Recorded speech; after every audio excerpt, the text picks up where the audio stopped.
আমরা আওয়ামী লীগের বিপক্ষে একটি আইনি প্রক্রিয়ার মধ্য দিয়ে যদি রাষ্ট্র পরিচালিত না হয় তাহলে আগামীকালকে যে তারা যেটা বলতেছে যে আমরা এই সংবিধান বাতিল চাই এবং আমরা এই দেশে একটা বিপ্লবী সরকার চাই, তাহলে সরকারটা কি করবে? আমরা বারবার বলেছিলাম যে রাজনৈতিক ঐক্যমত্য দরকার। এই যে আসলে আওয়ামী লীগের সমস্ত কার্যক্রম আমরা নিষিদ্ধের ঘোষণা পেলাম, গেজেট যদিও এখনো প্রকাশ করা হয়নি এবং নানানভাবে আমরা দেখেছি আসলে এক ধরনের দাবির মুখে অন্তর্বর্তীকালীন সরকার এই ধরনের সিদ্ধান্ত নিয়েছে।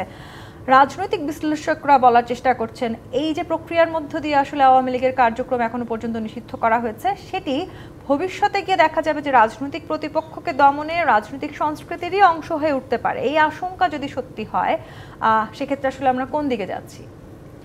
ধন্যবাদ আপনাকে এবং আমার সম্মানিত সহ আলোচক ডিবিসির দর্শক শ্রোতাকে। আসলে যে বিষয়টা আপনি নিয়ে আসছেন এবং বর্তমান সময়ে বাংলাদেশের সবচেয়ে একটি জটিল এবং আলোচিত বিষয়, সেটি হচ্ছে যে আওয়ামী লীগকে যে প্রক্রিয়ায় নিষিদ্ধ করা হচ্ছে এটা নিয়ে প্রশ্ন উঠেছে। আমরা কিন্তু গণফোরামের পক্ষ থেকে এই 5ই আগস্টের পরেই আমরা দাবি তুলেছিলাম যে এই জুলাই অভ্যুত্থানে আওয়ামী লীগ সরকার যেভাবে ছাত্র জনতাকে নির্বিচারে গুলি করেছে, আশুলিয়াতে একেবারে জীবন্ত মানুষকে তারা পুড়িয়ে মেরেছে, ঢাকার রাজপথে যেভাবে গুলি করেছে, গুম খুন করেছে, এগুলো তাদের বিচারের আওতায় আনা এবং এই বিচারের আওতায় এনে একটি আইনি প্রক্রিয়ার মধ্য দিয়ে তাদের রাজনৈতিক কার্যক্রম বা যা কিছু করার সেটা একটি আইনি প্রক্রিয়ার মধ্য দিয়ে করার জন্য আমরা এগুলো বলে আসছিলাম এবং এটা অনেক আগেই সরকারের এই উদ্যোগটা নেওয়া উচিত ছিল।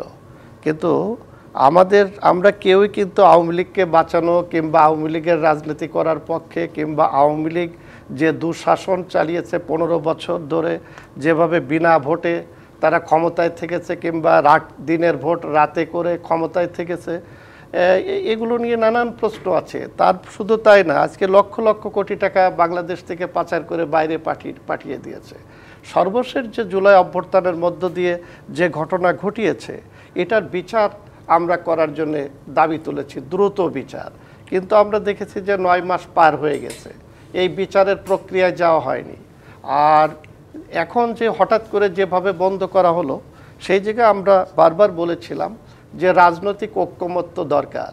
কারণ আমরা আওয়ামী লীগের বিপক্ষে এবং তার অতীতে কর্মকাণ্ড নিয়ে বর্তমান বাংলাদেশে ক্রিয়াশীল প্রত্যেকটি রাজনৈতিক দল আমরা কিন্তু এক এবং অভিন্ন মতামতই বর্তমান অন্তর্বর্তীকালীন সরকারকে দিয়েছি।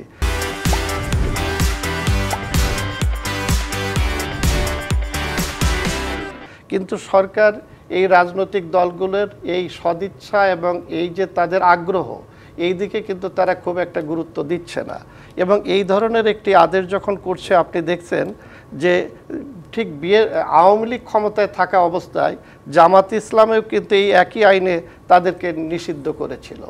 আজকে সেখানে কিন্তু তারা প্রথম তার নিবন্ধন বাতিল করেছে, এরপরে তাকে এই রাজনৈতিক কর্মকাণ্ড নিষিদ্ধ করেছে একই আইনে।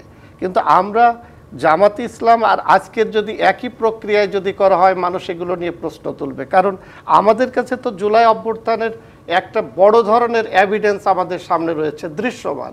সেই ক্ষতগুলো কিন্তু আমাদের চোখের সামনে এখনও শুকায়নি, রক্তের দাগ রয়ে গেছে। কিন্তু সেই জায়গায় আজকে যে আন্দোলনগুলো করা হচ্ছে, আমাদের সংশয় একটা, এটা বলে আমি শেষ করতে চাই। সংশয়টা কি? যে যারা আন্দোলন করছে তারা কিন্তু গত জুলাই অভ্যুত্থানে তারা কিন্তু সকল ছাত্র সমাজ না, তারা একটা রাজনৈতিক দল করেছে এবং সেই রাজনৈতিক দলটা কিন্তু সরকারের সমর্থন পুষ্ট। তো সেই জায়গায় একটা বিতর্ক এবং সেই জায়গাটা প্রশ্নটা হচ্ছে যে তারা আজকে যে বলছে যে আওয়ামী লীগকে নিষিদ্ধ করতে হবে এবং দ্রুত গতিতে তাদের কথা শুনে তত্ত্বাবধায়ক সরকার রাতভর মিটিং করছে এবং করে সেখানে তারা তাদেরকে বন্ধের ঘোষণা দিচ্ছে। আগামীকালকে যদি যে বলে যেটা তারা বলছে যে তাদের একটা প্রোক্লেমেশন দরকার, এটা তারা বলছে এবং সেটা সরকার বলেছে, তাহলে তাদের কথা মতোই যদি এই নিষিদ্ধটা করা হয়, একটি আইনি প্রক্রিয়ার মধ্য দিয়ে যদি রাষ্ট্র পরিচালিত না হয়, তাহলে আগামীকালকে যে তারা যেটা বলতেছে যে আমরা এই সংবিধান বাতিল চাই এবং আমরা এই দেশে একটা বিপ্লবী সরকার চাই, জি, তাহলে সরকারটা সেখানে কি করবে?